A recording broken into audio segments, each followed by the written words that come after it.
நின்று கவனமாக கேளுங்கள்.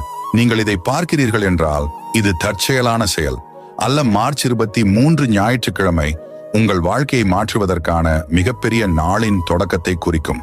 இந்த செய்தியை நீங்கள் புறக்கணித்தாலோ இந்த வீடியோவை தட்டிவிட்டாலோ 2025ஆம் ஆண்டு உங்களுக்கு மிக கடினமான ஆண்டாக இருக்கும். அது மட்டுமில்லாமல் இந்த வீடியோவை லைக் ஷேர் பண்ணினால் அடுத்த 24 மணி நேரத்தில் நெருங்கிய யாராவது நல்ல செய்தியை தருவார்கள். நீங்கள் அதிர்ஷ்டத்துக்கு உள்ளாகலாம். இது உங்கள் வாழ்க்கையில் புதிய மகிழ்ச்சியையும் தரும். கடந்த 6 மாதமாக நீங்கள் இழந்த பணம் உங்களிடம் திரும்பி வரலாம். உங்கள் வாழ்க்கையில் என்ன தடைகள் இருந்தாலும் அது உங்களை விட்டு தூர விலகிவிடும். உங்களை தேடி வெற்றி வரும். இந்த ஆசீர்வாதத்துக்கு நீங்கள் தயாராக இருந்தால் நான் கடவுளை நம்புகிறேன் என்று கமெண்டில் டைப் செய்யவும். இந்த வீடியோவை உனது நண்பர்களுக்கும் உனது குடும்பத்தினருக்கும் அனுப்பிப்பார். உங்க வாழ்க்கையில மகிழ்ச்சி